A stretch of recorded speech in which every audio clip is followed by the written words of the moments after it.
process. In a moment, I will pass over to the NEC Chair, Shabana Mahmood, who will announce the result.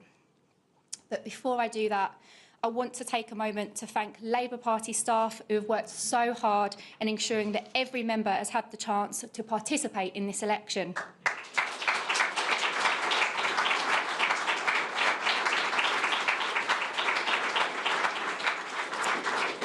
I want to thank CES for delivering a fair and efficient ballot.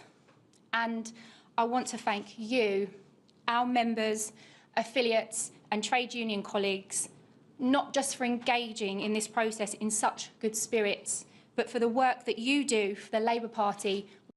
The deputy's warning when Labour's second-in-command declares war on her own leader, ***. Right, before we dive into what might be the most extraordinary political self-sabotage of the decade, do me a favour, smash that subscribe button. Because if you think British politics couldn't get more chaotic, you haven't been paying attention. And frankly, you're going to want a front-row seat for what's coming. This is British News Blog, where we don't just report the news, we decode the bloodsport that is Westminster politics. Now then, imagine this. You've just won one of the most decisive election victories in modern British history. 401 seats. A mandate that should have your opponents cowering in the corner for a generation. You're the Prime Minister. You've made it. And then your newly elected deputy stands up at your own party conference and essentially tells the room and the nation that you're cocking it all up. That's not politics. That's patricide with a microphone. Lucy Powell didn't waste a single moment after being elected deputy Labour leader.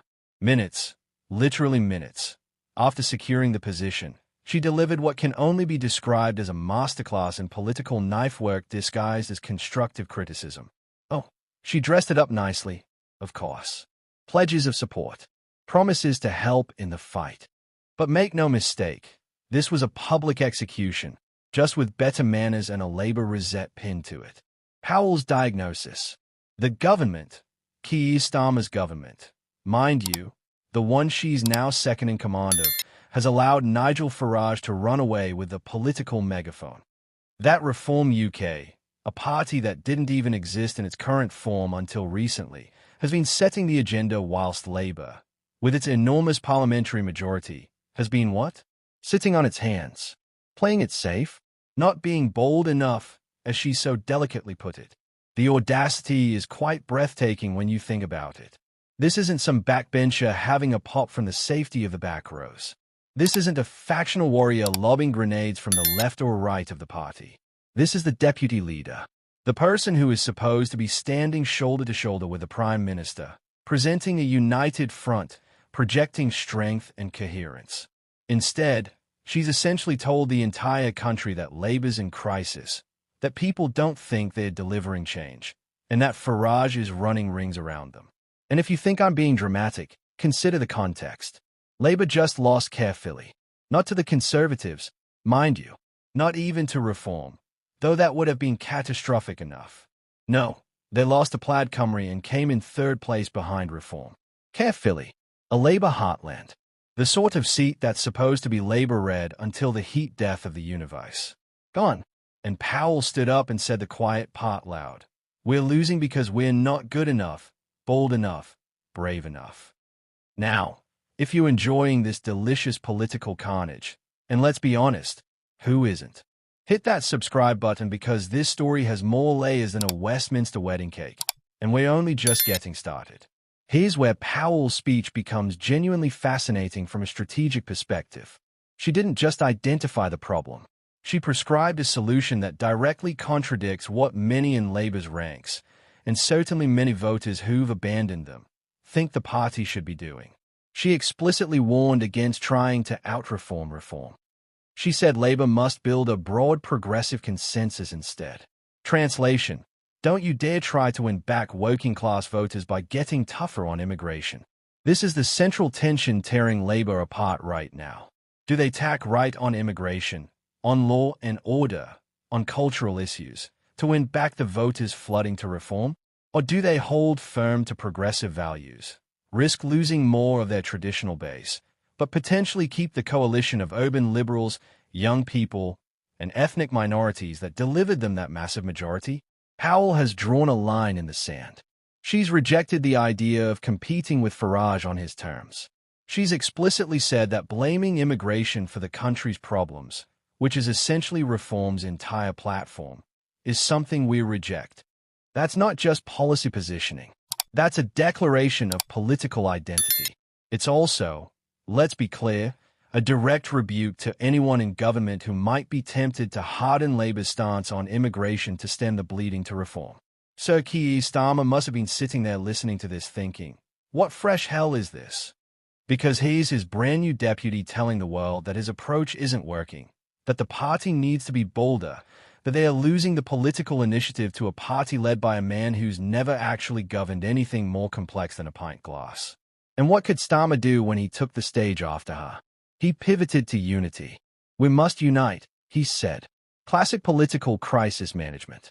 When your deputy has just publicly undermined you, call for unity. When the strategy is clearly in tatters, appeal to shared values. When you're losing ground to both the right and the left, try to frame it as a battle for the soul of the nation. Starmer's positioning the choice as binary. It's either Labour or it's a descent into hard-right politics peddled by Reform and the Conservatives. He's trying to unite everyone opposed to Farage, the Green voters, the Lib Dem supporters, the Corbynites, the soft left, the centrists, around Labour as the only viable vehicle to stop what he characterized as a politics of division and grievance that wants to take this great country to a very dark place. It's not a bad strategy in theory. Fear is a powerful motivator. Tell progressive-minded voters that a vote for anyone other than Labour is effectively a vote to let Farage into number 10, and some will come home. The Caerphilly result actually supports this to some extent. People did turn out to vote against Reform. They just voted for Plaid Cymru instead of Labour because, in that specific context, Plaid was positioned as the left-leaning alternative most likely to keep Reform out. But here's Starmer's problem. Why should voters trust Labour to be the bulwark against Reform when Labour's own deputy leader has just announced that the government hasn't been bold enough, hasn't delivered change, and has allowed Farage to dominate the conversation? It's rather difficult to present yourself as the strong, decisive alternative when your second-in-command is publicly questioning your competence. Before we get to the truly delicious speculation about what happens next, and trust me, you'll want to stick around for this, do me another favor and subscribe to British Newsblog. Because if May's elections are the bloodbath they're shaping up to be, you're going to want expert analysis of the carnage, and we'll be here for every glorious, terrible moment of it. Let's talk about what's really at stake here. May's local elections in Scotland, Wales, and England are now not just electoral tests. They are a referendum on Keir Starmer's leadership. If Labour suffers catastrophic losses, and all indications suggest they might, the knives will come out. And they won't be wielded with the diplomatic restraint Powell showed in her inaugural speech. Powell's critique was measured, carefully worded, wrapped in loyalty and support. But she's established a narrative. Labour's not being bold enough. Farage is winning. Change isn't being delivered fast enough. If the May elections confirm this narrative with electoral devastation, every Labour MP who's been quietly grumbling about Starmer's leadership will suddenly find their voice. Every faction that's been held in check by the reality of government will start agitating for change.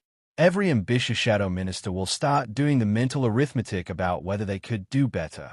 Starmer is fighting for his political life, and his deputy has just made that fight significantly harder, whether she intended to or not. And let's not be naive. She knew exactly what she was doing. Powell has given permission for open criticism of the leadership. She's signaled that it's acceptable to question the strategy, to challenge the direction, to demand something different. This is how leadership challenges begin.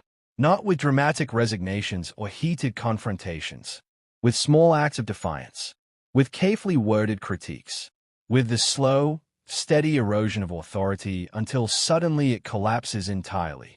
Ask Theresa May. Ask Boris Johnson. Ask Liz Truss, though her collapse was admittedly more spectacular than slow. The Conservative Party spent years tearing itself apart over Brexit, leadership, and direction. They became ungovernable, chaotic, a laughingstock. And now Labour, barely a year into government with a massive majority, is showing signs of the same disease. Factionalism, public disagreements, a sense that nobody quite knows what the party stands for or where it's going. Farage must be absolutely delighted. He doesn't need to destroy Labour. They're doing it to themselves. Every public spat, every mixed message, every sign of division makes reform look more coherent, more united, more like a genuine alternative. It's the oldest trick in politics. Your opponents will defeat themselves if you just give them enough rope. And here's the really troubling question for Labour. What happens if Powell is right? What if they do lose May's elections badly? What if the voters confirm that Labour's not being bold enough, not delivering change, not providing a compelling alternative to reform? Then what? Does Starmer shift strategy dramatically? Does he reshuffle the cabinet? Does he adopt Powell's approach of building a progressive consensus? Or does he do the opposite and move right on immigration despite her warnings? Whatever he does, he'll be doing it from a position of weakness, not strength. He'll be reacting to events, not shaping them.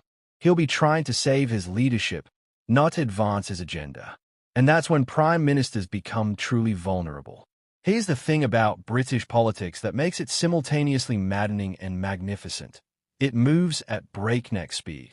What seems impossible in January becomes inevitable by May. Careers that appear secure crumble overnight. Majorities that look unassailable dissolve into chaos.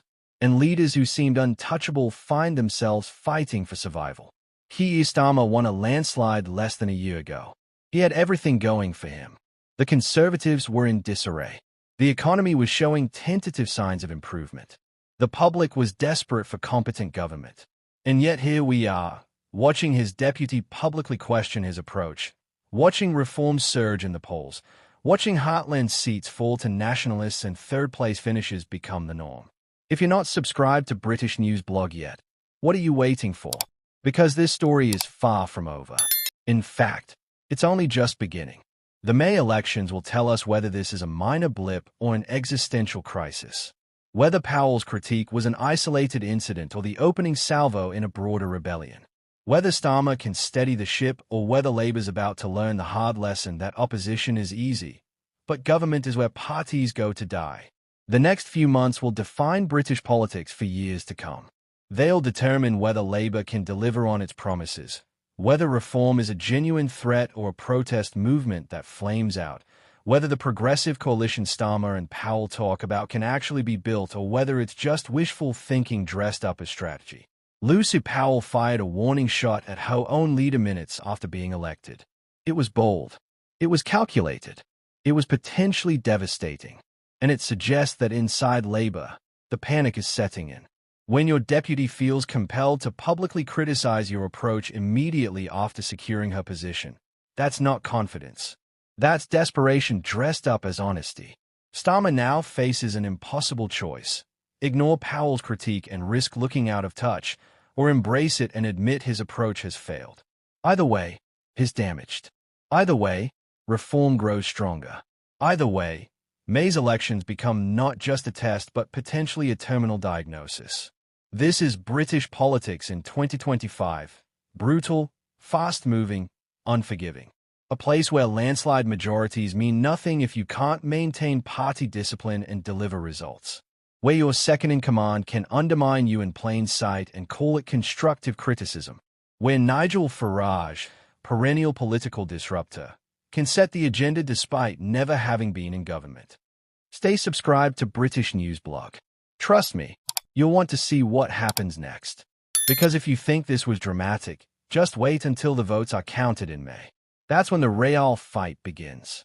That's when we'll find out if Keir Starmer has what it takes to survive, or if Lucy Powell's inaugural speech will be remembered as the beginning of the end.